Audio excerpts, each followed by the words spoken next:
अज़ीज़ मूंखे दफ़न करे विया हलिया त मूं वटि हुज़ूर ईंदो।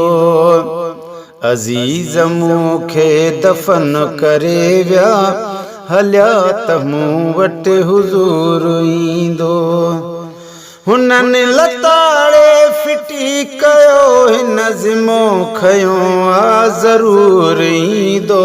अज़ीज़ मूंखे दफ़न करे विया हलिया त मूं वटि हुज़ूर ईंदो। तमामु काबू कयो वीचारनि मिटिन मथां मण मिटीअ जॾे। तमामु काबू कयो वीचारनि मिटिन मथां मण मिटीअ जॾे। जॾहिं जनाज़ो लटे लहद में वरिया त वेही रुना सबे।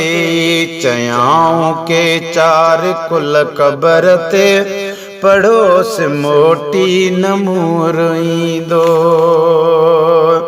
चयाऊं के चार कुल कबर ते पढ़ोसि मोटी न मूर ईंदो।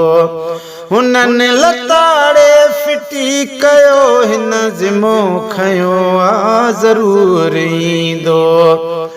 अज़ीज़ मूंखे दफ़न करे विया हलिया त मूं वटि हुज़ूर ईंदो।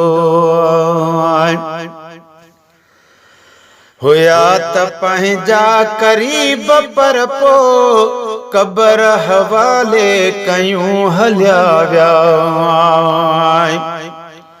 हुया त पंहिंजा करीब पर पो कबर हवाले कयूं हलिया विया। न मुंहिंजो दुख जने सही सघियो से दुखनि जा ॾाजा ॾयूं हलिया विया। न को बि कम आयो उते कम मिठे मोहम्मद जो नूर ईंदो। न कोई कम आयो उते कम मिठे मोहम्मद जो नूर ईंदो। हुननि लताड़े फिटी कयो हिन ज़िमो खयो आ ज़रूर ईंदो। अज़ीज़ मूंखे दफ़न करे विया हलिया त मूं वटि हुज़ूर ईंदो।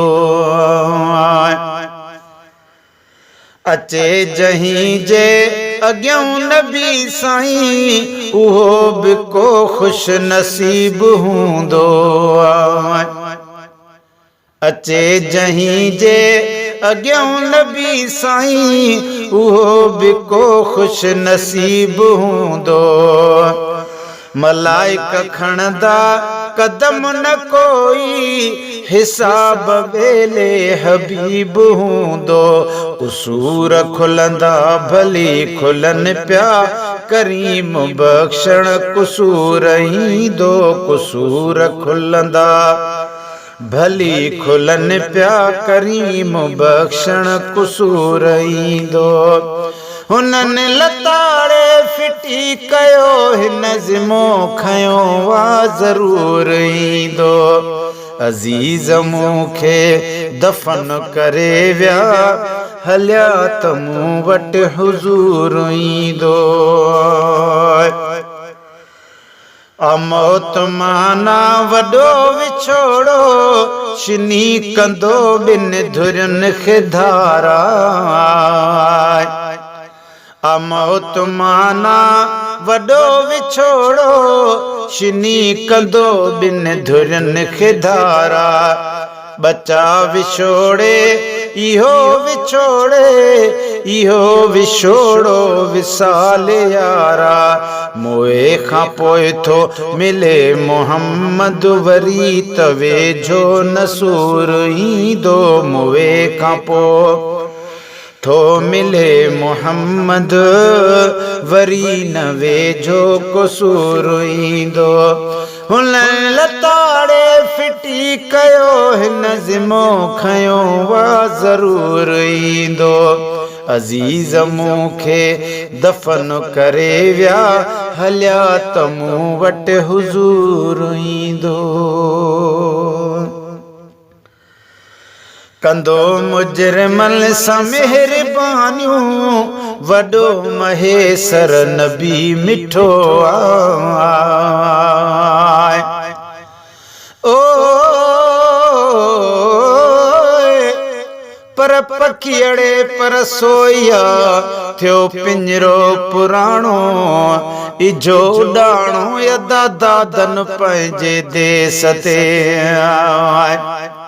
कंदो मुजरिमन सां मेहरबानियूं वॾो महेसर नबी मिठो आहे हशर में हड़ आए बिदार चवंदा हलो मुहम्मद तहू बीठो आ हशर में हड़ आए बिदार चवंदा हलो मुहम्मद तहू बीठो आ गुनाहगारन गरीबड़न के ॾिसण में दिल भर न दूर ईंदो हुनन लताड़े फिटी कयो हिन ज़िमो खयो वा ज़रूर ईंदो अज़ीज़ मूंखे दफ़न करे विया हलिया त मूं वटि हुज़ूर ईंदो हुनन लताड़े फिटी कयो हिन ज़िमो खयो वा ज़रूर ईंदो अज़ीज़ मूंखे दफ़न करे विया हलिया त मूं वटि हुज़ूर ईंदो इंशा अल्लाह ईंदो।